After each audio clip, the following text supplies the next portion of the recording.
I try to listen and take whatever's coming in, trust it and believe it, but they are really desperately trying to help us as a society and in humanity slow down, observe them, kind of follow their rhythm.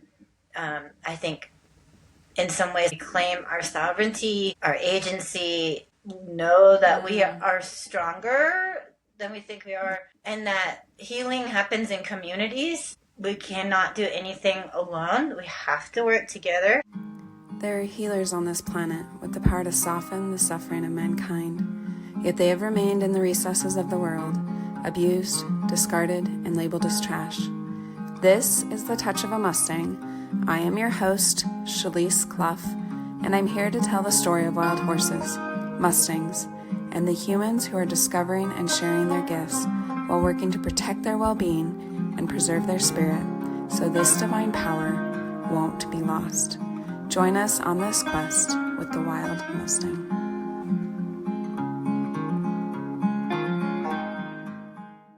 After over 20 years in private practice working with people, Lindsay took a leap of faith and pursued training to work with horses. Her journey began when a client, a competitive hunter-jumper, introduced her to her Gypsy Vanner, Clover. The connection Lindsay felt with Clover was nothing short of magical and sparked a deep curiosity about horses as spiritual beings capable of guiding us. This experience, along with observing the profound bond between horses and their riders, inspired Lindsay to shift her focus from working with humans to embracing the healing power of horses. She now works with horses through bodywork and animal communication and hopes to open a sanctuary to help Mustangs transition into their forever homes. Thanks for being here. I've heard great things about you, so I'm really excited. This is all stuff that's kind of outside my knowledge range, so I'm excited to learn a lot. To start, do you want to tell us just a little bit about yourself and kind of what you do and how you got involved with horses? Yeah. My name is Lindsay Knuth, and I operate Peregrine Equine Therapies. For more than 20 years, I worked with people and had a private practice in Seattle. My main focus of the body work that I did was craniosacral therapy and myofascial release. Okay. With people. Yeah, with people. And I had, a really good practice set up, and was, had like closed practice, basically. I wasn't taking on new clients or anything. Everything was good. But we, a little over 3 years ago, had a really tragic family thing happen that prompted us to, we tried to make it work by staying there, and we needed to leave. So my husband and I had traveled to Colorado a couple years previous. I had gone down to the dunes, and I was like, oh my gosh, I felt like I left a piece of my heart in Colorado. My best friend from high school lived in Inglewood. We needed family, and our main wish was for peace and healing. And so we just took a giant leap of faith and moved to Colorado. I had every intention of setting up my practice here in Colorado that I had there. I had lots of leads, a physical therapist that I collaborated with who works with the U.S. ski team. I was in touch with him. I had some clients in Washington who had, friends and connections here, but I just couldn't do it. I kept trying, and it just didn't feel right. My nervous system was pretty dysregulated. I tried to do it a few times, and I knew I needed time. It was a bit of a roller coaster. Our move here wasn't super smooth. Things just weren't really going well. And I had this dream. I was in a really low place. Yeah. I had this dream where this blue horse came to me and was basically just inviting me in. I had no idea what it really meant, though. But after that, I recalled this, years previous experience I had. Well, I had a client in Washington who was a hunter jumper, kind of retired, but taught lessons and had this incredible barn where she taught. And some of her horses were having some issues. She was having issues in her body. I thought it was really fascinating how, when she would say, one of her horses was struggling, I would feel it in her body and vice versa. I was like Oh, wow. very fascinated by this. That is fascinating. Yeah. Or like when she was worried or stressed, like I could really feel these like holding patterns, mostly like in her like kind of root, sacrum, but also like her forearms, she just like would have these holding patterns. She asked me to come out to her facility to kind of survey the land, kind of do like land blessing, kind of figure out like what could be going on here that could be impacting the horses. And her land was really interesting, and there's some like it's at the place of Washington there where there was like some interesting Native American myths around this place, so it's like very interesting vibrational. Right.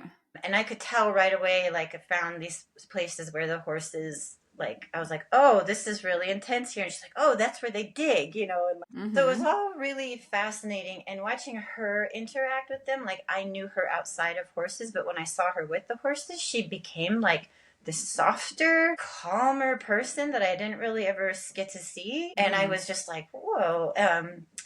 And all her horses were great and very cool, and I enjoyed meeting them. But there was this Gypsy Vanner, that was like running and like doing this thing with her mane. And she came up to me, and it was like this like lock, and I was like, whoa. I've been able to communicate and had clairvoyance and clairaudience since I was a child, but this was like really different.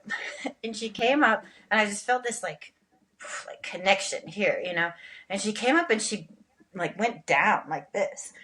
And I didn't think much of it, but the girl that worked with my client, she was like, that's weird. That's kind of crazy. And she just held it for a long time. And it was this like intense thing where it sounds crazy, but I felt like something like unlocked in me. And then that night I had this dream where she took me on this like wild adventure. And that was when I knew like, whoa, horses are extra. And it reminded me of the experiences I had with whales, with particularly orca whales, where they could really like communicate like on a different level. And so after here, and after that dream I had with this blue horse, that was the memory that came up for me. And I remember thinking about like that entanglement that I observed between her and her horses, and I needed a change. Yeah. And so I told my husband, I said, I think I want to pursue working with horses. And he was like, that's crazy. You're running away from your problems.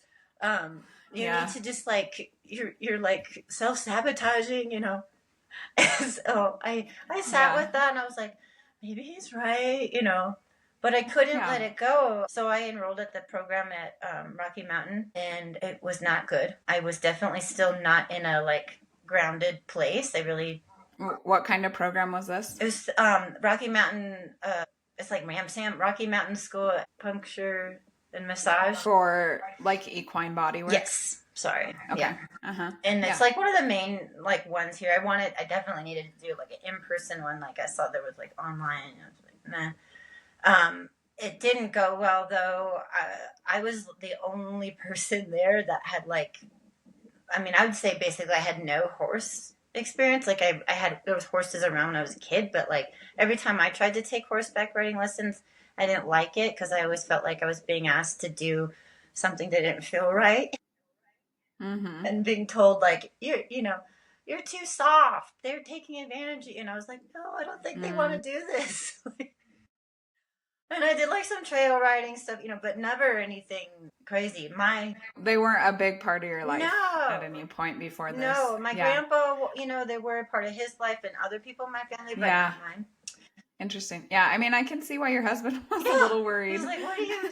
It's a big switch. You don't even know how to be around horses. And I had indicated that in the like introduction, but it was different to be in a class with like 12 people who all had extensive horsemanship or owned horses. I wasn't. I think it was a huge distraction. My nervous system wasn't quite right. And then on the second day, it was like a storm, and the place we were at, the owner was gone, but there was I think it was a stallion. He was not having me. And like at one point I heard him say just like, you got to get right. Like you are not right. And I went home that night and I was like, I don't have any business being here. I'm still all like off, and I just tried to ground myself. Yeah. But on the third day, we went to Sylvandale Ranch up in Loveland area, and we're walking through, and there was this horse that it was that same kind of thing that I had with Clover. He kind of locked eyes with me, and I thought, and it was like I knew we were both misunderstood. Like, and he was like, he looked at me like, we can figure this out together. And I swear he was like, don't give up. I believe in you. And he was the horse that I partnered up with. And then everything clicked. Like I was like, I'm supposed to do this. Like I ended up doing one of my case studies with him. And I found out that the work that I did with people, particularly myofascial and craniosacral work, the horses like love it. Like they are even more receptive and like quicker to get there. Like with a person, it can take a while to like find the craniosacral rhythm or to get in sync, like to get where you're like, it's hard to describe, but you have this moment where you just like, you're in this zone. And with the horses, it's like right away. Like, so that was like very fascinating to me. Yeah. Can you really quick describe like what those types of body work are for, I'm not actually very familiar with them, and for anyone else who I've heard the terminologies, but what exactly is your goal? What happens with that kind of treatment? Oh yeah. I want to state first too that craniosacral therapy often gets sort of like entangled with Reiki, and it is very different from Reiki. And I don't, I know a lot of people do Reiki and do Reiki with horses, and that's like totally their thing, and that's very different. Okay. So it is another subtle energy, but I almost don't even like to use that word energy, because that gets kind of in there with other stuff that, like, for me with craniosacral therapy, the reason why I like it is extremely ethical, because it's not me putting anything on, if that makes sense. So it's not like me taking energy and putting it into the horse. Okay. Craniosacral rhythm it's at the base of it, it's the movement of pressure of the craniosacral fluid, and the pressure changes within the cranial vault, holds. That's where like, I wish I had a picture, but there's cranial vault, and that's like where the fluid like washes over, and it, and then it goes up and down through your spinal column. And okay, so like from the cranium down through your the spinal column. And there's dura mater, and there's it's like it's basically like another version of fascia that lines the nerves in your spinal cord, and the dura mater. And so this fluid is going up and down, and it's I think it's like 12 beats a minute. It totally circulates. I should know that number, but so the thing that's interesting about it and makes it more where people put it in like energy is it does interact with the gravitational background field of our Earth. So it's this rhythm, and there are waves that are present, that come in, and so if you have, like, to use like an adhesion, you can have these sorts of adhesions along in the folds, and along your spinal column, and then and then it comes out too into the rest of the fascia in your body. What we're doing is we're holding, it's like called a 0 point energy field. So it's this whole totally neutral place where and it takes a lot of practice. I almost say it's kind of like if you've ever gotten into a deep meditation and you kind of like, you can't think, like if you're really meditating, you're not thinking. Yeah. You're just, I'm terrible at that, but well, for some people it happens when they're like doing exercise, when they get into, see, I could see that. Yeah. A lot of people, with movement, I feel like I do better. That's when a lot of I'm people trying really hard to clear my mind. Right. It feels really difficult. Yeah, but anytime that 0 point frequency, that 0 point field, it's just anytime you get to, whether you're hiking, hiking, especially if you're going up hills, whatever, it's sort of this kundalini, this breath work, where your diaphragms have to open, this flow, and you're just not thinking, you're just going.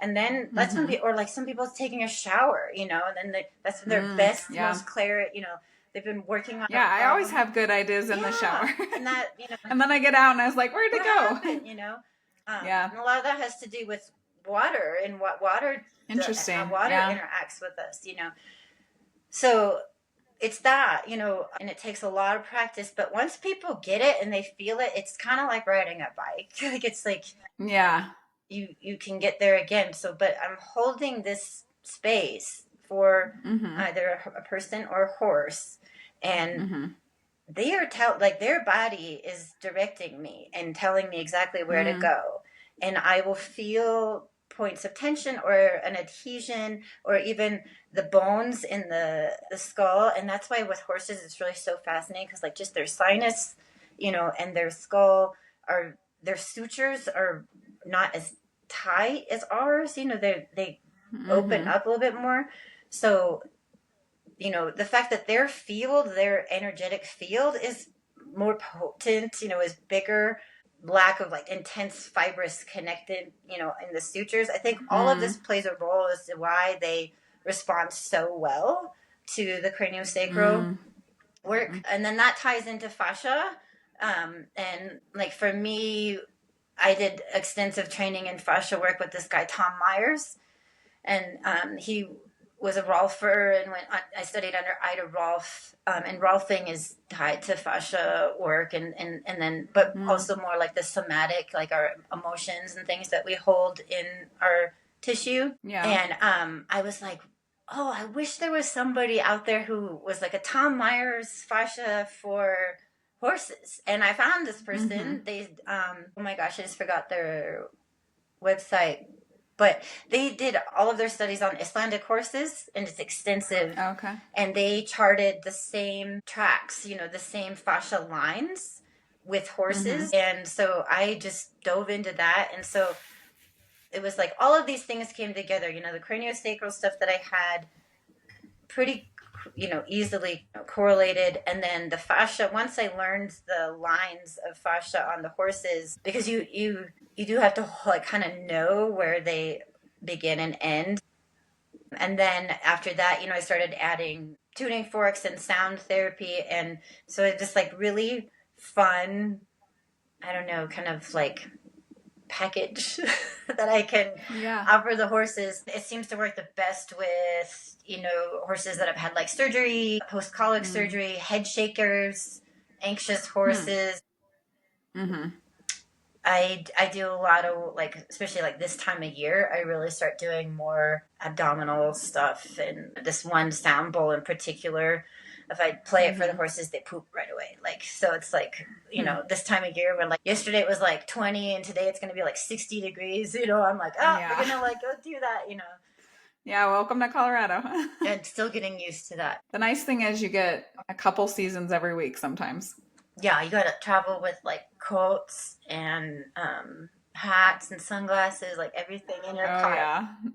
So when you are releasing the tension or the adhesions, is that something you do with your hands physically, or is it more a mental thing?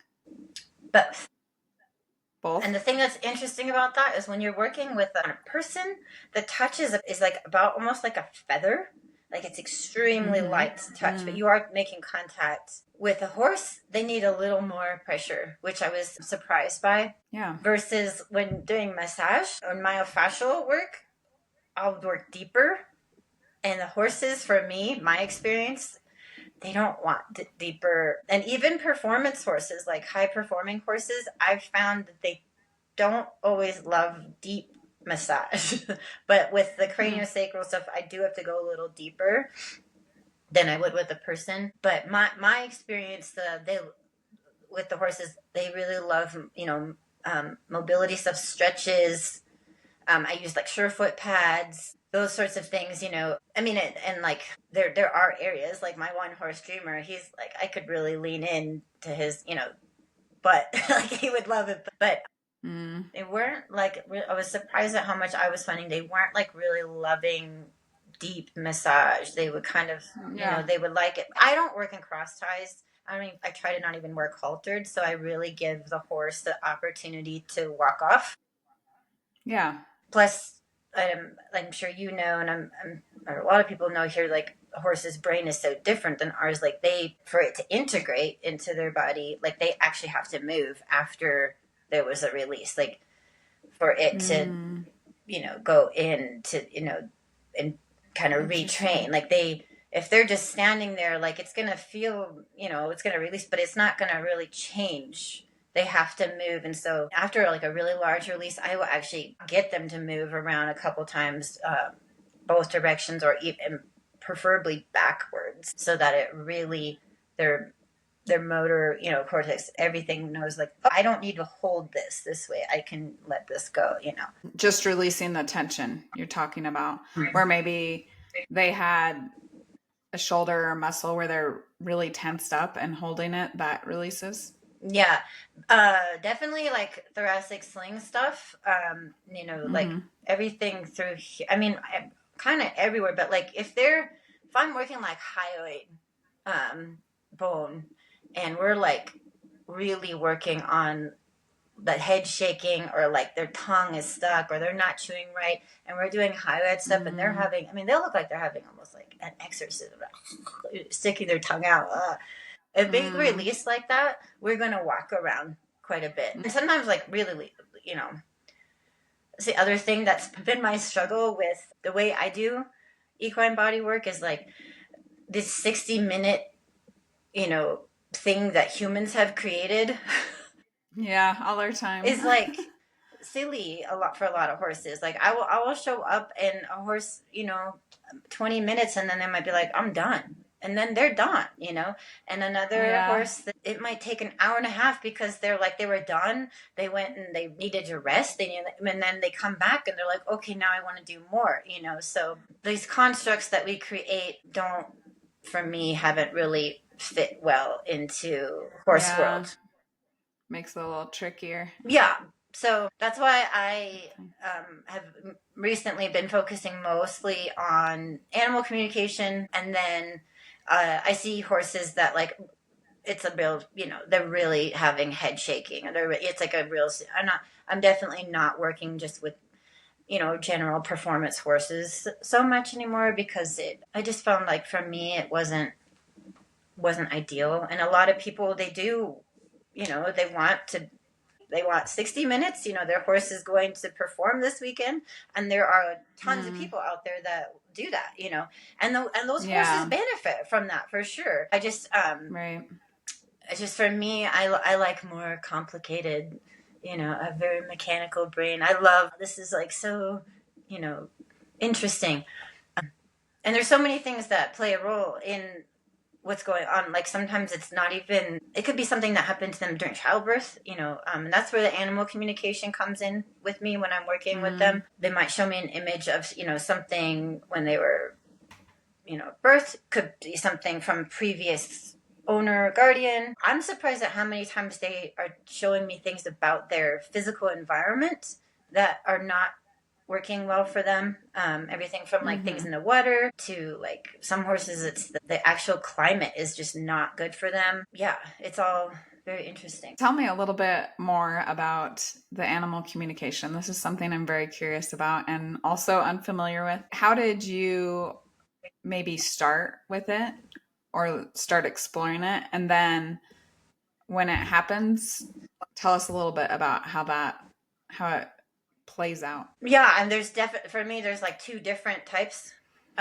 So ever since I was a kid, I could hear and see things that like weren't there, whatever. Or I would get like a download about somebody. I would know things about someone that I shouldn't know. And I grew up in a family where that was not acceptable. Interesting. And so, but I know now that like almost all the women on my maternal line have this, but they've definitely worked to not work with it, like to push it out. So I went a long time, feeling very confused and like, oh my gosh, I have this like evil thing, this bad thing. Because that was definitely how it was like told to me, is this bad, this is evil. And so I was just like, oh my gosh, I don't want this thing. And then fast forward in my late teens, it was like coming up again.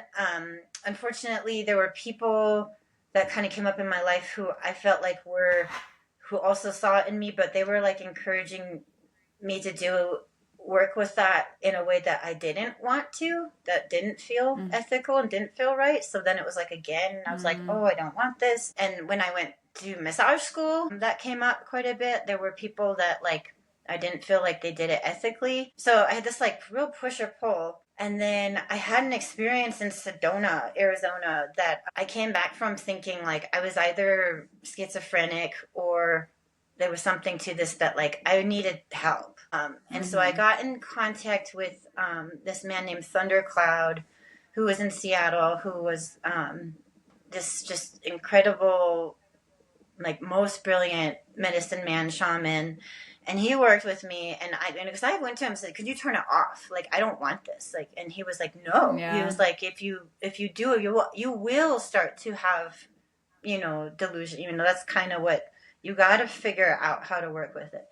So he helped me, but once I felt comfortable with it and I knew how to set boundaries around it, I actually did enjoy it because it was extremely helpful with my bodywork practice. Like, so there's these two types of the communication. Like, I can put my hand on, they call it like medical intuitive.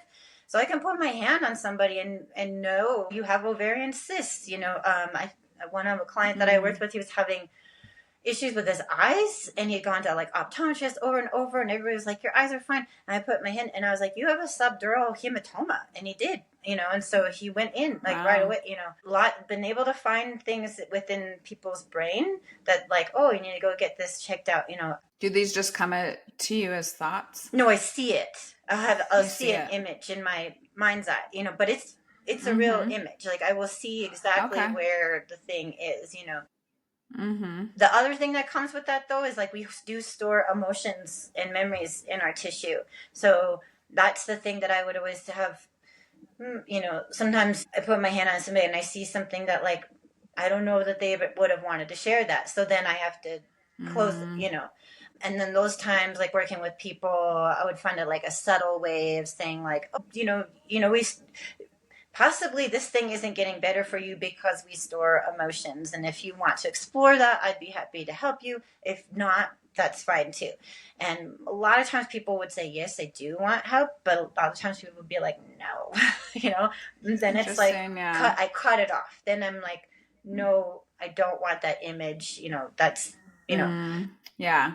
And so with horses, it's the same thing. I can put my hand on them and I will see how this thing happened, what's going on, what played a role in it, memories, it's all very much images. Sometimes it's words. But then the other animal communication I do is where somebody who I'm not, they might not be in the state or in the country, they want some information about their horse. So they send me a picture.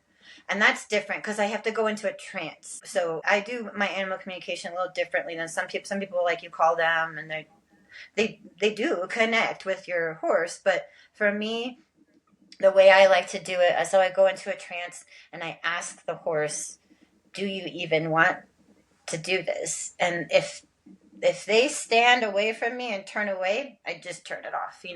If they turn and they come in, sometimes it takes like 2 or 3 times before they're really wanting to share. But then it's the same thing. They will show me images, and it's really fun and really interesting because it's the stuff they show me is just wild, and it can be really helpful. I've seen numerous times with dogs and horses, one cat, where just by sharing, just by getting out what they're going through, they start to get better. And I think some of that is because, and I'm sure I've experienced now that I have 2 horses of my own, the more I worry about them, the more like crazy they, and so it's like this biofeedback loop of anxiety. Yeah, I'm like, I'm worried about them. And then they're like, what is this feeling that she, and then, so then they start to behave even worse. And I'm like, oh my gosh, it's really bad,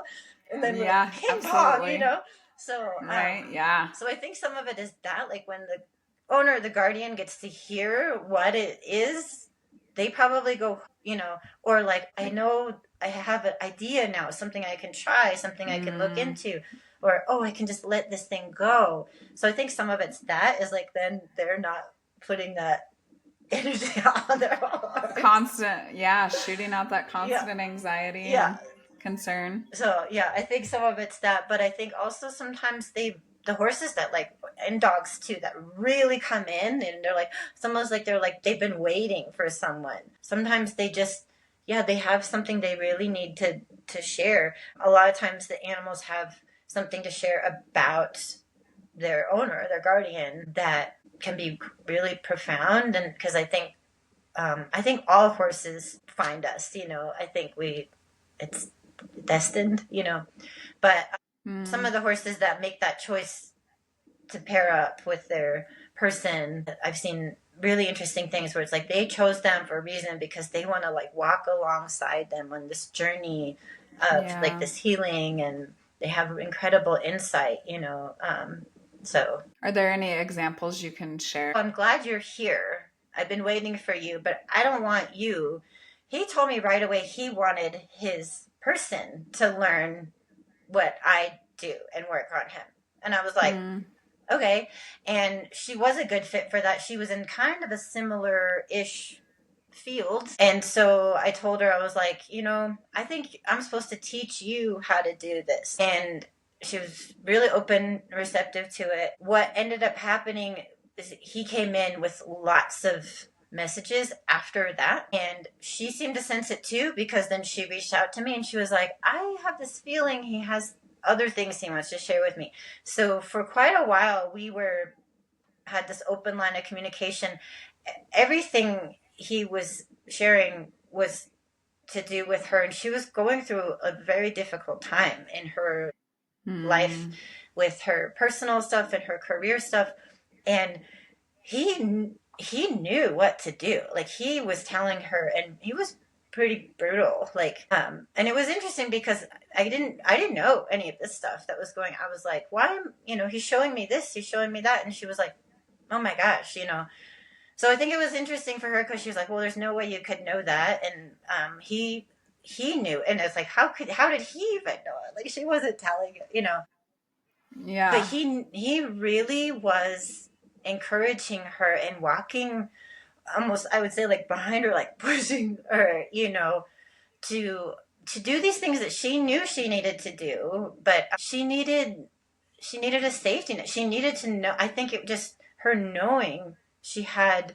this interconnectedness, I think it helped her feel like, this is bigger than me. I am supposed to do this stuff, But then there's been other horses where it's interesting, where I'm like, your horse is showing me this thing happened, and the person's like, well, that same stuff happened to me, or like your horse is saying like they struggle with this, and this, and they're like, that's my stuff, And so as that horse is kind of like releasing and letting go, I would see, oh my gosh, this person, like, they quit their job, they did stand up to that not so great person at the barn that made them feel like they left, just change, And it seems to all be very organic. It's not like, I don't know, I've never asked any of them, but like, I know for me, like when I get craniosacral treatments, like, I'm just like, out. But then I'll be driving home and like, oh, all of a sudden they have this realization, oh my gosh, like, that's the person, or that's the thing, or that's my self-limiting belief that I need to let go of, that you can't see it when it's you, you need to come out here and look at you, Yeah. So would you say it's a way to gain insights that maybe you're closed off to before? 100%. Interactions. Our ego, our thinking mind, block us, it's, if you have anything at all that allows you to step outside and see yourself, not from you, not from your, it's awesome. So close up. Yeah, it's awesome. It's like sudden, and sometimes that's the place to like let go of the thing too, because there's no emotion attached to it, I think we hold onto our experiences and our emotions, and we think that's us, and yeah. And it's scary. It's scary to let go of the trauma or thing, because like, whoa, without that, who am I? Well, that's not you. It was just an experience, and it's only alive because you hold it, Because that's the reality we're Yeah. creating. But then if you have some outside thing and you can see it and you go, oh my gosh, that is not serving me. That is not helping me. That is a block. That's now that's become this self-limiting belief. It's this thing I'm carrying. Oh, I'm just going to let it go. It's gone. You're not triggered, And I always say, when it's gone, when like you can talk about it like it's almost somebody else's thing. You don't, get it stuck here. Yeah. You don't have that, here. All the emotions coming and then up. it's great. It's like, oh yeah, this thing happened. Or like, oh that person, like there's a lot of drama at barns, I hear. I've never had my horses at a barn, but I've heard it's an interesting place. Yeah, but I observe it and it makes me sad because it's a sacred place. Yeah. It's holy. Yeah. It's supposed to be this holy union of the animal and to animal soul and the human soul, and like this beautiful thing, and I look at every single equestrian, or just anybody who's involved with horses, and I just look at them, especially somebody who's an outsider looking in, and I just want to go, how are you even hung up on it? You are amazing. Like you are intuitive. Like you are brilliant. You have a higher intelligence.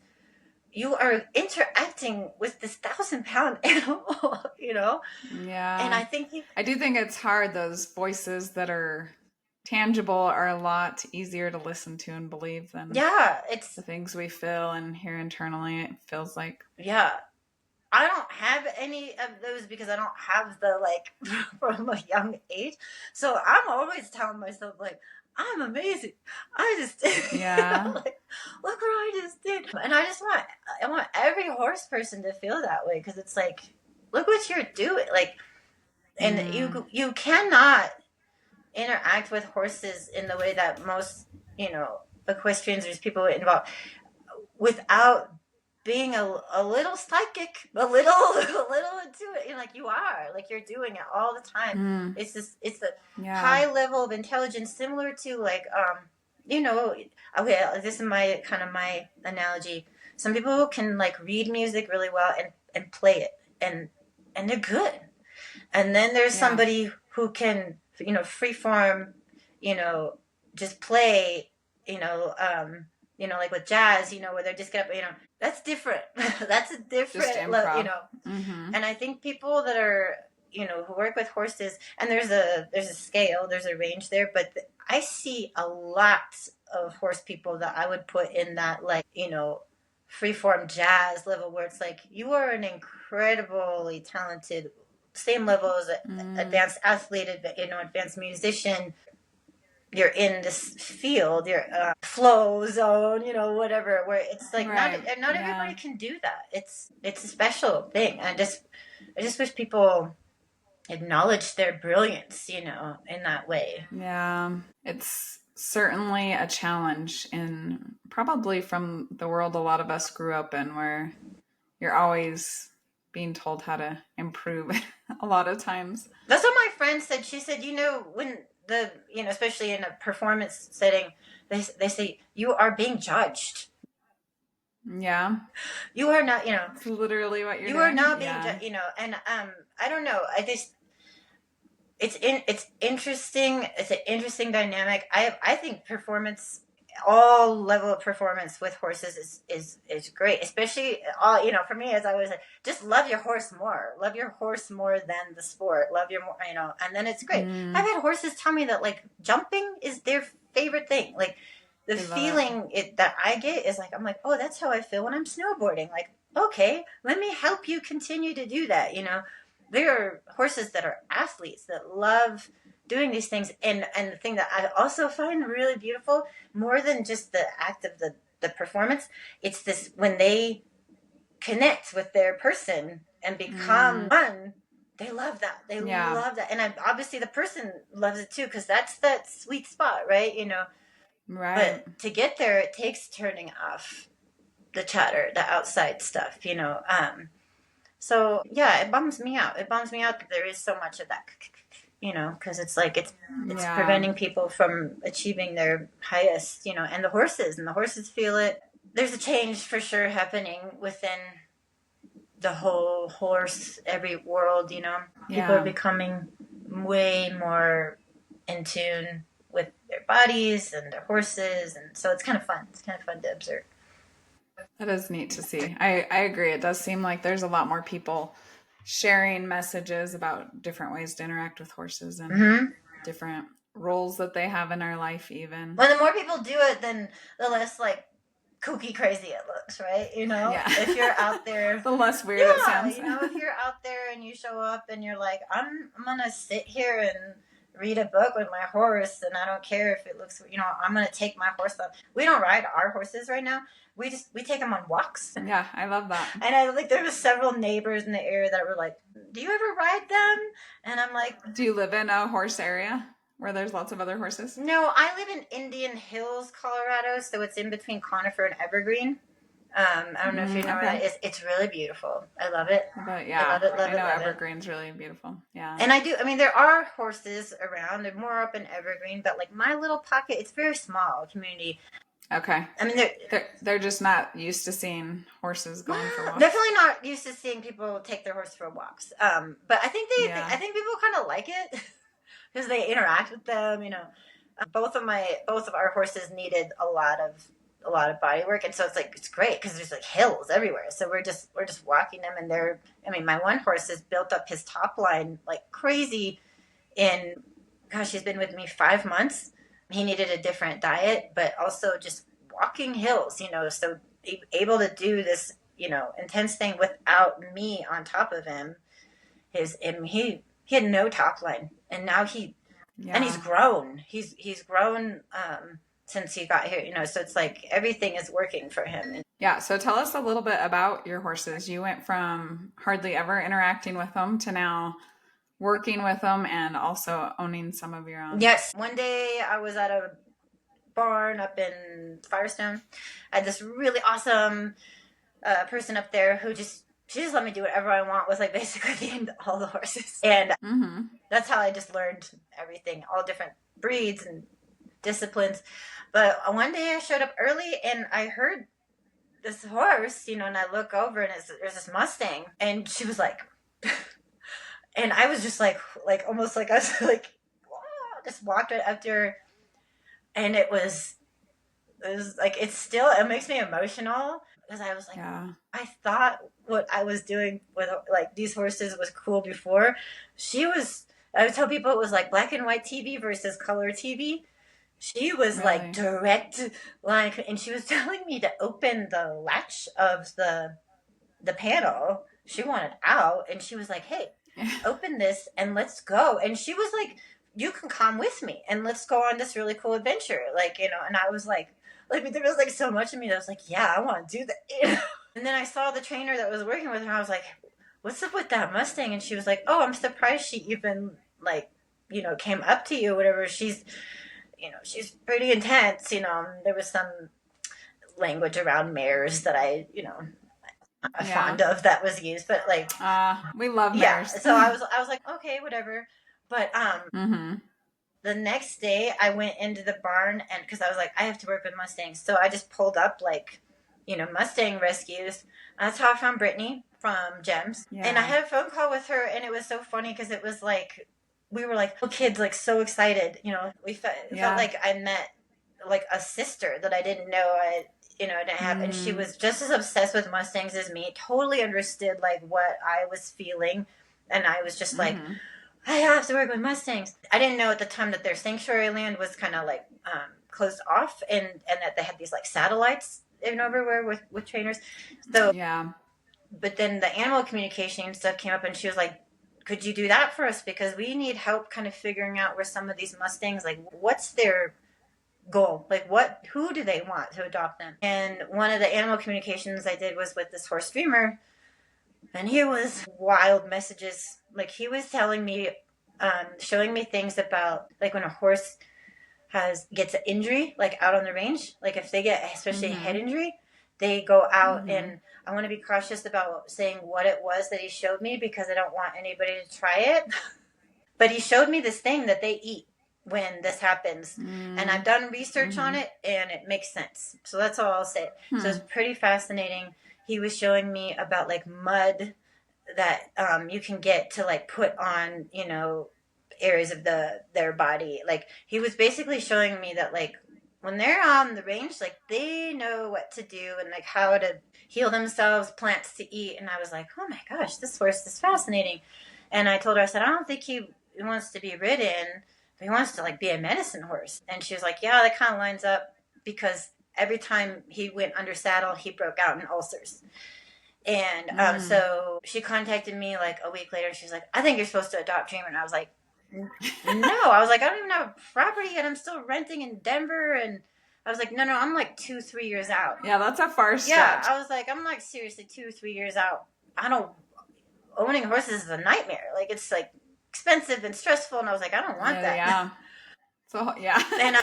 And I was like, it's a whole different life. Yeah, and I was like, I still want to go on vacation. Like I don't like no. And I couldn't stop thinking about him. And like it was like when I'd think about him getting adopted to somebody else, my heart would hurt, and I would just like pray, like, please help him find the right person, Yeah. And then Brittany called me, and she was like, hey, this person contacted us. They want to use him as a medicine horse, but that person's animal communicator said he didn't want to be with him, that he already had found his person, and he was just waiting for them. And Britt was like, and I was like, no, again, And then I was very emotional about it. And I told my husband, I was like, and this is the biggest thing I've ever asked for from anybody in my entire life. I was very proud of myself, because I tend to not ask for like what I want. Like I will just be like, no, I don't need it. I can, whatever it was. Yeah, do without. Yeah, whether it was like, when I was a kid, I wanted to go art school, and I was like, not going to ask for that, I never asked for what I truly want, because I'm like, that's okay, I'm fine, I'm great, And I told my husband, I said, I want to adopt this horse, and he was like, okay. And I was like, oh my God, he said yes. Like I was shocked. Aww. Yeah. And I told him, I said, I swear there's something about this, like he's like the missing piece to like everything else lining up. Yeah, like he showed me an image of the property that he wanted to be at, and we had been looking and looking, and we just couldn't find anything quite right. And then this house came on the market, and it was the color of the earth. He showed me almost like reddish, yellowish sand, and we were like looking all up the 285 corridor, and I hadn't seen anything like that. But we came to this property, and was not what I had in my mind's eye. It was way more exposed, less trees, and more like, I'm kind of in like a dense, like there's a school right there and a fire station, and I was just like, But the Mustangs are so happy here. I realize now, like they like the openness. They have like multiple hills that they can be king of the hill on, stuff. Yeah. So Brittany allowed me to board him at her place until this all got settled, and we brought them up here. And when I went down to meet him, I knew I needed a companion for him, and there was another horse there, this 18-year-old beautiful guy who was probably going to be really challenging to adopt out, because he wasn't fond of men. He had some I don't like to use like negative words, let's just say emotional outbursts that he was working through. And so we adopted him. And the funny story about that is, like, again, he was not fond of men, but as soon as he came off the truck, he locked eyes with my husband, and it was like I think like those Disney cartoons where there's like the hearts going back and forth to each other. Really? And my husband was like, oh my God, I love him. So that's the two of them are bonded. And Dreamer's, and I love Tupelo as well, but Dreamer's definitely more my horse, and so that's why he's been the most challenging. Tupelo should have been the most challenging, but he transitioned actually really well. And Dreamer has had the most issues, but it's stuff that I have to work on. So yeah, that also is life with Mustangs. I think always a work in progress. Yeah, it's crazy to be like the outside observer, watching a person and their horse and going like, oh, do it, But it's just like my kids. I love him too much. It's like I'm right here. Yeah. that like, and it was that same thing. Like, I think he has ECVM, and he had some behavioral issues that were like really manifested when, and I think because he had moved multiple times, but I was working with a trainer, and she was kind of like helping me. It's like embarrassing to admit this, but like I was I was aware that I was holding tension in my body, but I almost didn't know what to do about it. He spooks really bad, and he's big, and he's plowed me over, and like he'll just be like, fine, fine, fine, spook, crazy, and he was biting me. And like I was like, oh my gosh, like I know how to deal with anxious horses, but I don't know how to deal with this, and but he was taken very young from his mom. I don't think he ever had like a mentor horse. He has no spatial awareness of his body, and I have little horsemanship, and so it was sort of this like bad, oh my gosh, like he needed me to be strong, and I didn't know how to do that for him because I'm not a go like, I'm not going to use certain tools. Yeah. But there were certain things that were out of my comfort zone that I did need to learn how to do. So I brought this trainer in, and she helped me. And I remember she said something, and I was like, I'm so confused. I don't know what she means. And I was like, it's almost like when you get in the car with somebody and you're like, acknowledge, like, yes, I will let you drive me. And they're driving, and then they start looking at you, and they're talking, and then you're like, oh my gosh, are they in control? Like, do they know what they're doing? Like, can you focus? Please focus. And I think that was with me with Dreamer. It's like, he was like, okay, let's do that. Let's go do these things together. But as soon as I would, halter him, but I was so like too chill, like too laid back. And I think he was just like, do you know what you're doing? He needed some direction. And he needed somebody to know how to like say, no, we're going to stop here. I had to get more comfortable with, pulling and doing things that like all the other horses I worked with, even if they were anxious, they were trained horses, and they were domestic horses. So I could just kind of almost like look at them like, no, we're going to do that. And they'd be like, okay, even the more wild ones, like once you halter them, they're kind of, they would do a lot of the stuff. Settle into it. They'd settle into it. Plus, I think I was making them feel good, and I was never asking anything. I wasn't like we're going to go saddle up. I was like, now you're going to get your happy massage. So they were like, they started to learn that. I'm like, okay, sometimes you have a treat too. But with Dreamer, you always got to be the fun aunt or whatever. Yeah, it was totally the fun auntie. And then with Dreamer, I'm like the mommy who has no boundaries. That's very confusing for a child, especially anxious child, And he's very much a child. He's 7, but he's like forever 4. He's pretty delayed. But that's where I really do think he might have ECVM or some variation of that. And we haven't done the x-rays yet, but I'm becoming more and more convinced all the time that that's probably what's going on with him. I didn't even think that would be possible with a Mustang, but then I found out where he's from in Utah. There is a lot of thoroughbred DNA in those Mustangs, and Dreamer doesn't even look like a Mustang. He's huge. He's really narrow here. He's gated, but like he's sort of like graceful. Like it's like he looks like a thoroughbred. So it'll be interesting to see what if I do pursue the x-rays. Although, I mean, I don't know, I've read enough about ECVM to know that like I may never ride him, but even if I do, it's to be like pleasure trail riding. He'd probably be fine. We just need to learn how like what his triggers are with the spooking and be able to get him to know that he can calm himself down. It'll be interesting to see where that goes. Yeah. I think once you get a Mustang, you got to be in it for some learning experiences, for sure. Yeah, and I definitely learned to like my flaw, because I do have a very mechanical brain, and I am trained to look at a body and anatomy and physiology. And there's a lot of horses that told me like stop with that like hyper reductionist focus, like step back. I really have to do that with him. If I come in and I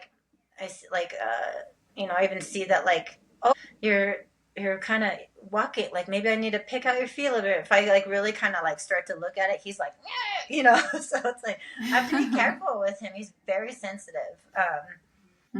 Whereas Tupelo, I don't know. With Tupelo, it was like right away we had an agreement. Like, it was like we had a contract. Like, you're very strong. You were a stallion for a long time. You have a lot of pride.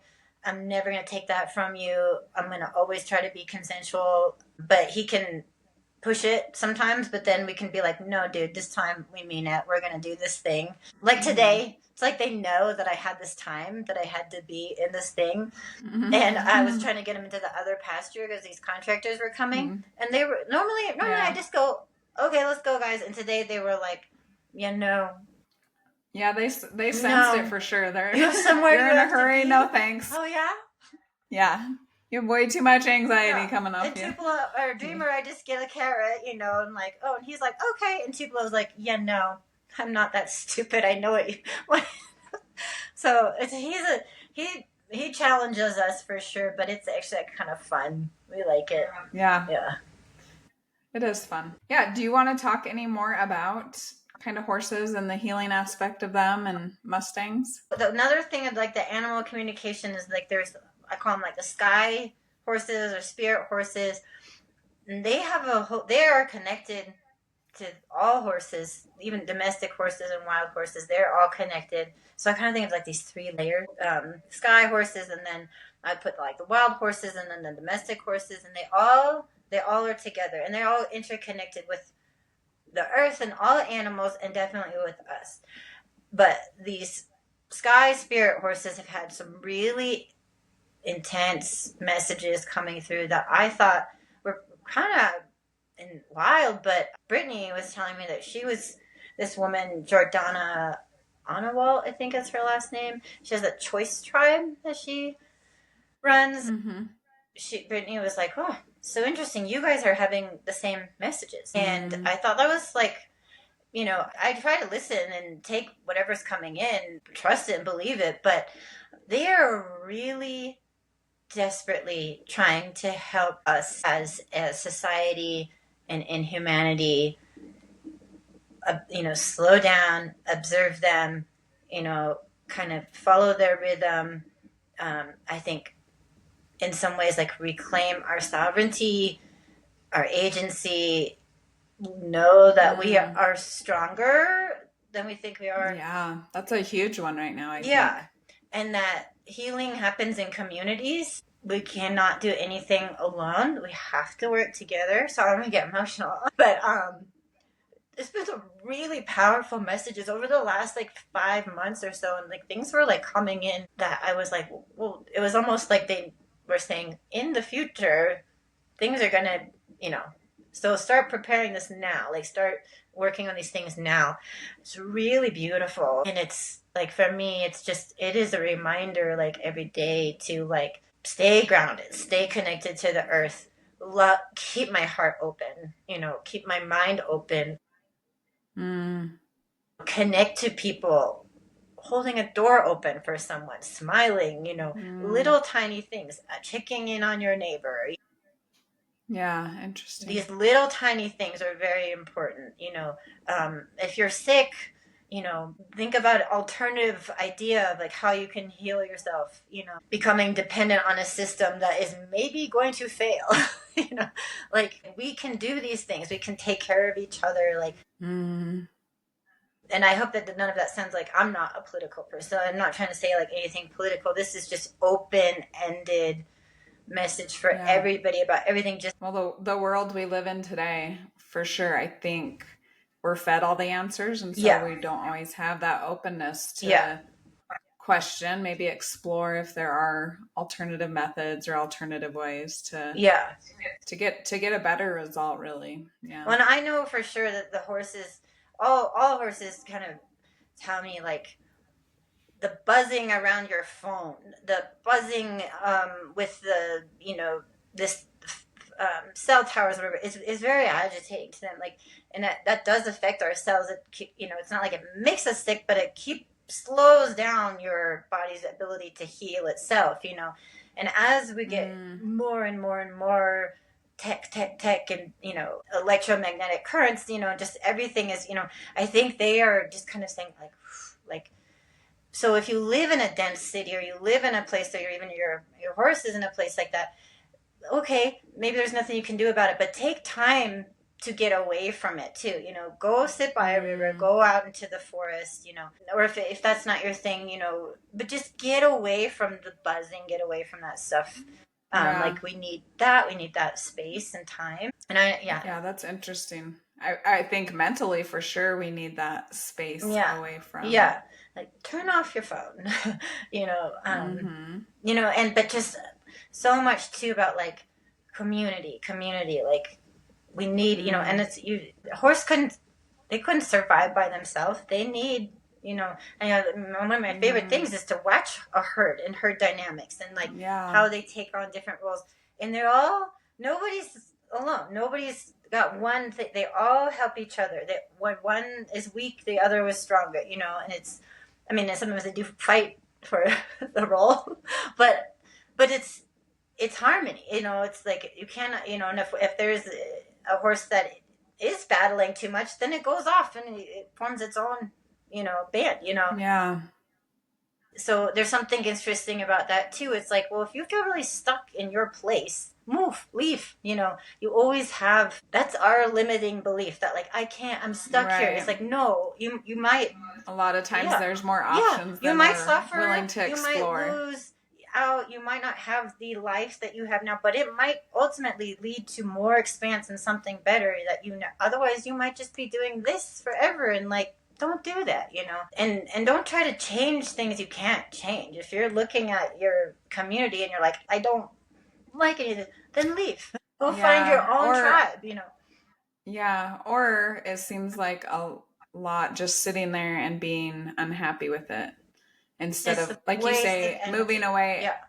Physically for sure, but sometimes even just emotionally and mentally. Yeah, and thank you for saying that, because I do appreciate very, very real how moving away is not always an option, but like there's little things you can do to like maybe you can't quit your job, okay, but like what are the things that you can do on the weekend or your time that fill you so that it's not draining you. So it's just that negative focus, negative energy is so unhealthy for everything. But so that's been really coming up for me with and watching even my Mustangs up here and how they interact with the other wildlife in the area is really fascinating. We had this incident where an elk came and like touched noses with Dreamer, and I was like, oh my God. Yeah, you're probably feeling anxiety. Is that okay? I would be like, what's gonna happen? Giant, but it was it was fine, and it was fascinating, and it was like this moment of like ancestors, like long lost friend, and then it was just done. And I hope this is appropriate for me to say, but like I looked up like the spirit meaning of like elk later, and it was all very symbolic, very resonated with like I felt like current time and like stuff that I was feeling. But the thing that jumped out me at the most was it said Elka, like derivative of Elka, was a Slavic word. And it was God is perfection, or God is my oath. And without like, not everybody identifies with a God, or, but like if you have some belief in something bigger than yourself, somehow, a creator, a great spirit, whatever. I mean, I have my belief, my knowing, but that I just thought that was so powerful right now, and just like I read that now like every morning, because it just like takes me out of my emotion, my egoic self, and it's like, what am I being led to? What am I being called to? Like, where am I? Centers, centers me, and just like all of us have this. I say the universe is conspiring in your favor. It's, I like that. That's how that's everything flows together.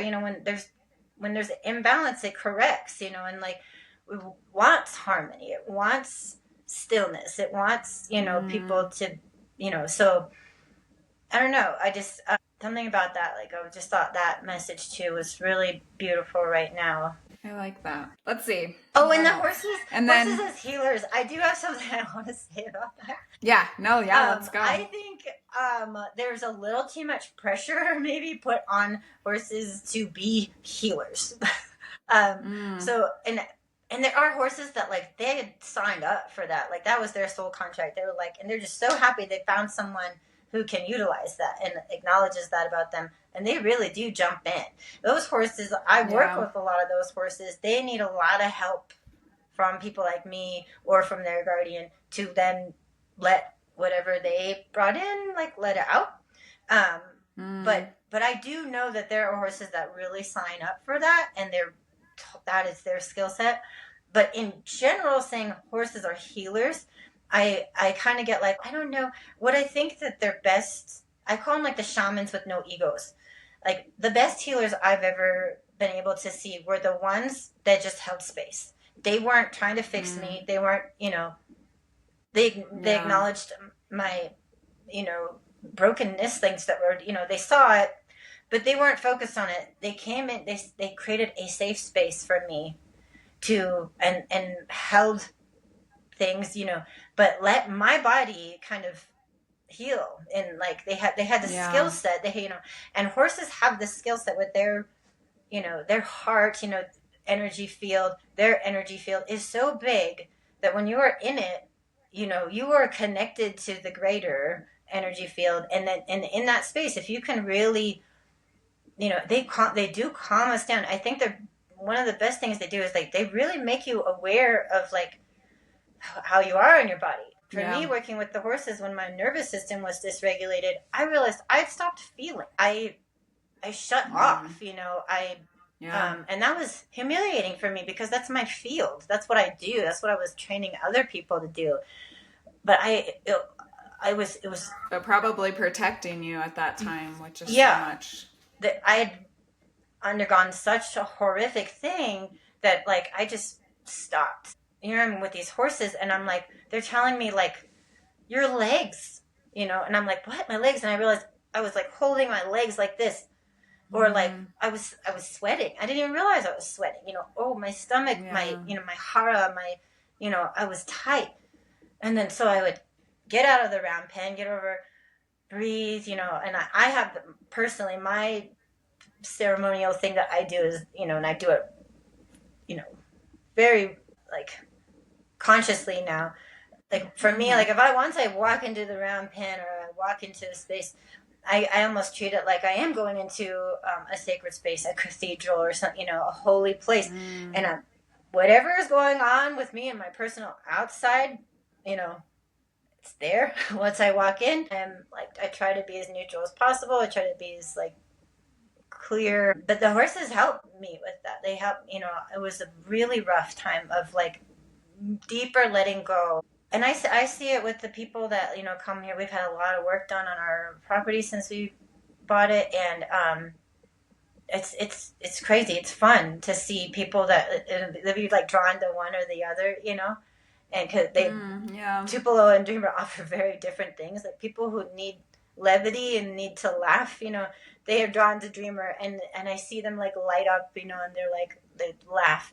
And people who have like more of a wound, like Tupelo will just go right up to them and just put his head like right, there, and I can see them just go like they breathe, So they do have that, but I think it's more just like we were talking about earlier, where they have an ability to like show you yourself, help you be more in your body. And my experience has been that they help you heal. I don't think they can do it. Yeah, exactly. That's a better way to say it. And so a lot of times for me, they've kind of showed me the stuff I need to get my act together with. Something's not going good with the horses, and I'm like, oh, this makes sense. Not just here in the horse corral, but that makes sense to things outside the horse corral. So. Does it for you? Are you like observing and like having like intuition or a sense about something? And for you, is it like right away when you realize that's it, or is it like later? Yeah, that's an interesting question. Maybe some of both, but I do think if there's something on my mind or troubling me, I would go out with the horses, which I guess is the opposite of what you do. I tend to take my problems with me. But as I'm working with them, it is probably somewhat perspective where I can step away from being so close to the situation, so zoned in on it that I can't see solutions. and maybe have some perspective farther away, zoom out some, and kind of see some of the things that I can do. And a lot of times I would say for me, it's just thoughts and ideas in my mind that feel right. While I'm in, I don't know, it feels very different for me being with the horses. Just, I feel more open and less closed off, if that makes sense. Yeah, no, I think that's like the thing I observe with a lot of people. They get their messages like it's a knowing, just like a knowing, and it's like clear cognizance. Like you have this clarity, this clear cognizance where it's like you're not. It's like it's more than intuition. Like an intuition, you might be like still kind of like wondering, but when it's like this clear cognizance where it's like I know this thing, and I don't know how I know it, but I just know this thing. I think that's something that horses are really good at doing with people. And I should say, I do go out with my horses for like similar to you. Like when I'm really like stuck on something, definitely also stuck on something with them, but I don't touch them during that time because then I'm aware that I might be bringing in or projecting. So I have this tree, this pine tree, and it's become like a button for them. Like they see she's gone through the tree, you know? Yeah. Or like sometimes they go stand at the tree and they're like, we're ready for our body work now. But when I go sit under the tree and I just lay against the tree, and sometimes I'm just asking the tree, you know, whatever, but they will often come over. Tupelo more so, it's like he comes over and I will just, I like with you, suddenly I know, my gosh, that's the thing that's you know, the way forward. Yeah. You know, I've had a lot of like lack of clarity around the direction I want to take my practice and my work, you know, whatever. And he, and maybe that's what I can transition into talking about, but he really started to show me, both Dreamer and Tupelo, I started to realize like, these are amazing horses who have so much to offer, could potentially also be ridden, you know, a little bit, but like they offer so much more than that.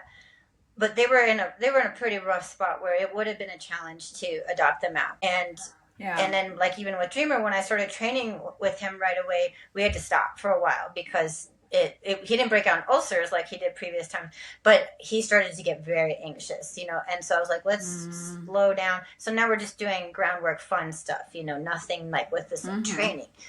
So what I started to really notice, and I think it is a little bit, maybe it's just because I'm really more drawn to Mustangs, but I think in particular Mustangs, I think they need more time. We don't know what their history always was. We don't know what it was like. We don't know sometimes we don't know how long they were in holding facility. You know, we don't know what it was like when they were captured. And what one horse found very traumatic, another horse might be able to just move on. You know, they're so different. Like they're not just like little, everybody's the same. And so to see these guys start thriving and realizing like what it took was like they needed really good hoof care, which I had this, you know, being on the front range, we have more access to like, you know, some these people, their diet needed to be completely changed. And I want to say really quickly, I am definitely not throwing gems under the bus for any of this. Like these are just things that like you almost couldn't really know until you start like really living with, you know, a horse and like in that like I'm going to rehabilitate kind of way, you know. And the body work that they needed was so different one from the other. And so, you know, was really thinking on this, and like Tupelo was kind of helping me think about this. And that's when my husband and I just started talking to him. We have this, you know, lower pasture. A lot of people have asked us about like boarding, and I was like, I don't know. And I told him, I was like, I want to bring in Mustangs who need a little more time, you know, where like they, you know, they were at a rescue and they started training and they know this horse does have potential, but they need a little more time. And so they can, you know, come here, get the body work, get, you know, really good hoof care, you know, dental, whatever they need, but just also the space and the time to then maybe go back to that, you know, organization. Or if it's some, you know, what it makes me really sad too is like watching, like reading on like the Mustang forums, like on Facebook or whatever, is like somebody gets a horse and they're trying everything, but they don't even know what to do, and so then they say, I'm going to send it back to the BLM. You know, if I could stop that, that's like the one thing I could do, is like, here's this safety net. Before you take it back to the BLM, let's have them come here for like 6 months and see what happens. You know, it would make me like so happy. Time for sure is one of those things that I think works against us a lot with horses. And it's hard. And it's there's a reason for it. They're expensive. Yeah. You know, they're expensive. I think a lot of people get them with an end result in mind that they've probably seen other people accomplish. Yeah. And I think the combination of that, we can really zone in too closely and focus on time, when if we stepped out a little bit, we'd be able to see some of the benefits of, you know, slowing down or not putting a time limit on it and focusing more on, I think, for me, consistency is a huge one of really sticking with this commitment that you made, I think is a big one. But yeah, that would be incredible, because I do think time really just works against us when we're working with horses, because like you say, they don't understand our human requirements as far as time goes. And you know, and just to like take that pressure off, you know, if there was this, you know, this nonprofit that says like, hey, like, and I really want to focus on Mustangs because I think they are so incredible, but they are very, you know, their needs and their past, sorry, this light is getting, are so different. And I think people can get like, I mean, I know just like for me, and I have a library in my head of options and things that I could have done. And I know how frustrated I got with Dreamer, and then things escalated and it got worse and worse and worse. So if I had a horse like Dreamer and I didn't have the information that I have, if I'd known there's this place where, like, you know, he can go and have a little extra time on his, you know, and then ultimately, you know, I would love it for even, you know, if it is somebody who's adopted and they're needing help, where they can come and I can like be like, hey, this is what we've, you know, between the animal communication and the bodywork, your horse does need a little extra support. Let me show you, like, let me physically show you these little simple things, like, because anybody can do the bodywork, you know, it's not, you know, I do have an issue with the lack of like regulation, like that is required, you know, for people to just go out there and start working with anybody's horse. I think it could really hurt horses, especially like the use of like beamers, like the PEMF and lasers and stuff. But that's a whole nother story. But anybody can do this stuff, and people should, and it's a wonderful way to bond and connect with your horse too. I agree. There's a lot of value in learning new skills that you can use to help your horse, whether it's hoof care or bodywork or and I have no interest in hoof care, you know, so I'm gladly gonna pay somebody to do that, you know. And there's a lot of people like, no, I don't want to do bodywork on my horse. There's already like not enough time to do everything, and so it's like, okay, fine. But if I'm like, your horse really, you know, holds tension here, there's this one thing that before you get on them, I just want you to do this one thing, you know. Or like, this is how you can calm their vagus nerve, you know, just little subtle, you know, things like that. But yeah, my husband and I are very excited. We'll see what happens. I think it'll be I'm just putting it out there to the universe that if this is what's aligned, that we've had some really cool things even just this week happen where like I want to be respectful, but like one of the contractors that's been helping us is recent recovery. He has, you know, kind of said like the horse, they feel good, you know, and I sort of had a conversation about that. Like, that'd be really interesting to have people that are like newly in recovery. You know, that's a fragile, delicate time. I've never dealt with that myself, but I have observed it and witnessed it. So it's kind of like there could be this kind of cool place where like a lot of people could come. And I know there are lots of places that do stuff like that with vets, you know, whatever. But I don't know. It'll be interesting. There are not enough, I don't think. You know, a lot. I think we're just going into this period of time where like people just need some breathing room. Just, you know. Yeah. I love just going out and grooming my horses. You know, it's like very absolutely. Relaxing. I mean, it's, you know, silly, but like that, like chop wood, carry water, kind of like Zen Buddha thing. You know, sometimes just mucking. You know, Kind of like, Yeah. I mean, that's one of the places where I get some of the most inspiration I need see, for my that's what, life out yeah, that's there what I'm talking about. Is that it's like that stuff. mucking out Yeah. or doing work for the horses. Yeah, there is a lot of value, I think, and in being in nature, Mm-hmm. working, accomplishing things, completing those chores.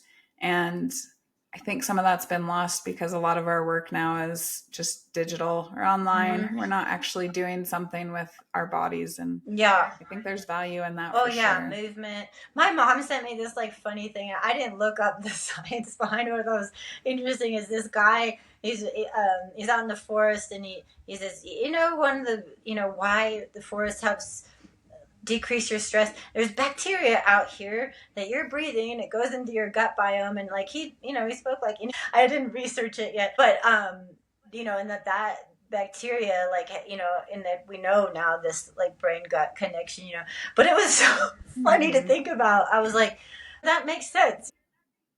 Yeah, the thing we've all been taught to avoid, we may Yeah, actually need. yeah, and people talk about I know so many people talk about like that smell when you go into the barn. It's like this muscle memory, like just like instant relaxation. And I got me thinking like maybe it's the bacteria. Yeah. Yeah, it is interesting to start thinking about it Yeah. because I think a lot of us have been like, I feel different around horses. I can't maybe pinpoint all the reasons that is, Yeah, but I think it's multidimensional. yeah, It's on, I yeah, mean, it I really could be agree. as simple as like you breathe deeper. Absolutely. Or you're just paying attention to your Yeah, body now yeah. because you don't want to get kicked by a Oh, for horse or sure. Yeah, whatever it yeah, might be. There's yeah, lots of things I've found that are ways they benefit us that, from the very deeply spiritual to the pretty practical of, yeah. you're feeling nervous, take a breath before you get on your Well, horse yeah. or I mean, my husband and I always joke, like there's all those jokes about like horses are so majestic, and then like that, or like we saw this silly little cartoon that made us think of our Tupelo, where this like girl's like, "You're so beautiful, I love you so much," and the horse is like, "Where are the carrots?" It's like, yeah. Let's get down to I business. definitely Yeah. appreciate like. Yes, I do see them that way. I know they have their higher conscious just like we do, but they're a horse and they have a horse brain, and it's an animal, and so it's like Yeah. all of it is playing it. Yeah, it's not just, it's very, like you say, it's very Yeah, multifaceted in our interactions and in the things we learn. yeah, And, yeah. um, you know, But yeah, whether it's not to hold that carrot out there. yeah, they're amazing, and I think I also again just really I hope that people appreciate maybe even after like watching this that like as somebody as an outsider who had a massive learning curve, like a crazy learning curve, but like I did it.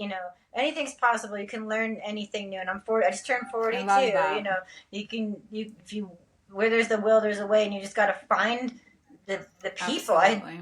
Some really not so great people, but hands down, like 10 to 1, I had amazing people. Because I did find that Yeah. if you go to a horse person, you say, "I don't know anything. Tell me everything." They're like, I will tell you "Yeah," everything, and I and know I loved everything. it. I loved it because some of it Yeah. I was like, "Wow, that doesn't sound right," but other like it's like funny the stuff that people know and that their little things that they've learned, and like I got to see people just like get soft and like their willingness to share. Yeah. And I thought Oh, there's yeah. just not enough space for people to like share their wisdom, like I mean, Absolutely. I really look at every person that works with horses. I feel like they have a certain brilliance about them, and Mm.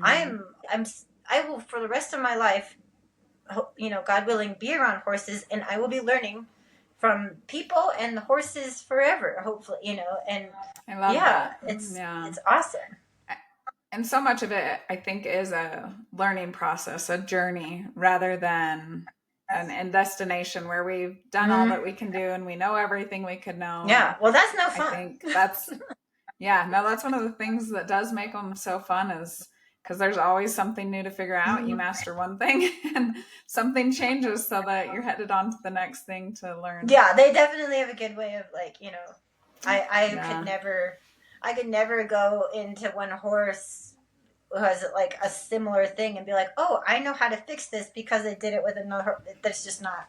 It's not possible. It might be like a general idea. Yeah. But my guys, they definitely, just when I think I really know them, I really do. Right. They're like, ha ha! You know? Yeah, absolutely. So it's fun. But it's very, I mean, that's like what our family dynamics are like too, right? You know, we don't even know ourselves really, you know? So. Yeah, it is a lifelong process for sure. And yeah, kids do the same thing where you think you got it figured out. They move on to another age and you got to start all over again with something. Yeah, I'm kind of like done with that. I'm like, we stop. I just want like, I just want a smooth road. Oh yeah, but it's okay. I can feel that one. Well, tell us how people can find you, support you, take advantage of the work that you do. Yeah.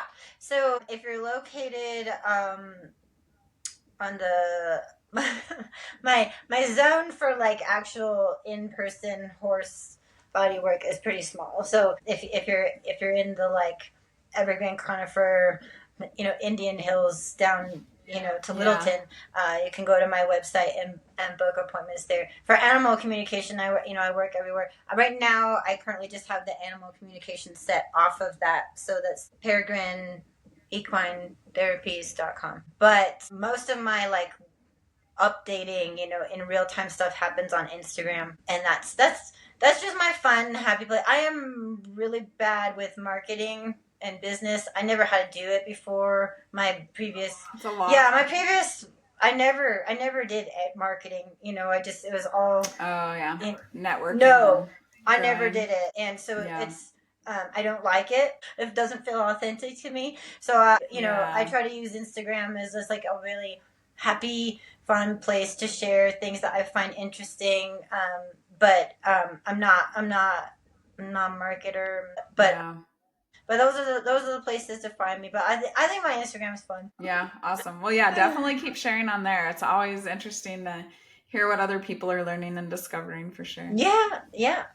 Oh, and we were in so Great Escapes was in that one documentary, Evoke. I just saw that there was and that one is a cinematography like brilliant piece. Really? Yeah. I ended up, Brittany had wanted me to, you know, asked if I wanted, and I, you know, after watching the documentary, I'm like, oh, it's actually really cool. I think for me, like, I just wasn't really sure the direction that they were going in. So, and I was pretty anxious about being on a film, whatever. And so I was like, But then another one came up, and I thought, oh, that's interesting. Like the door knocking again. And so that one is Skydog, A Journey Home, I think. But their Instagram is Skydog Doc. And if people want to follow it, I feel so honored that I got to be a part of this documentary. These people are, and the other guy too, he was really cool. He was like a really good guy. But like the one that I ended up being a part of, these people are like good people who are trying to tell the story of the Mustang and the wild Mustang. And I think in a way that is going to be the most, non-judgmental and just open, and like I think they have like childlike curiosity about the whole experience, and I think I'm really proud of it. I think it's going to be something really special, and so I encourage people to follow like them on Instagram, because they're going all over the country and capturing lots of cool stuff. Yeah, awesome. And we can include that link too in the notes, so it's easy. Yeah. And Great Escapes, you know, they're the best. Yeah, they're doing great work helping the Mustangs and helping people be successful with their Mustangs, which is a big that's challenge. the hardest part, right? Like, now you got this amazing horse. It is hard because it's not easy. It's very worthwhile, but it's not easy. Like you said, with owning horses, it's a whole life change. It's funny though, because like, again, I knew, like, I had some sense of like how difficult it would be to own a horse, but then also cohabitate, you know. And I was like, I don't want and start with a Mustang. I do not want that. And it reminds me of when I was younger, in my 20s, and I had friends that had kids, and I was like, why do you have children? Like, you never go on vacation. You're always at their sporting events. Like, this is horrible.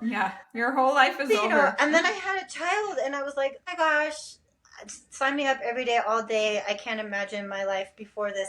Yeah. And my kids will kill me for saying this, but that's how I felt about my horses. Like when we had the 3 feet of snow and I was going out there and it was like nightmare, and it was before we had electricity to our barn, so I had no way to keep the water. Jeez. And I'm breaking up ice and so worried about them. Yeah. And I really thought I've died and gone to heaven. I'll do this every day, all day. Every morning I wake, I see them. Unfortunately, they can look into my kitchen, which is, I thought that would always be really cool, but they just stare at us. They're watching you. What are you guys doing? Oh, you're late, 10 minutes late. Yeah. But it's it's just the best. I pinch myself every day, they're the best thing ever. Yeah. Yeah. And the way your life before them is kind of over, just like with kids. It's a new different life. But I'm totally okay with it, Yeah. Thank you for joining us in learning about horses that heal and the humans who help them. We hope you'll continue with us on this journey. We'd love for you to subscribe on your favorite platform and follow The Touch of a Mustang on any of the major social media outlets. Please share with your friends, anyone who loves horses, or anyone who might be struggling and could benefit from this message. If you have felt the healing power of horses or help them in their divinely appointed mission, please reach out. We want to hear your story. As we say goodbye, always remember that the horse is always there to help you heal.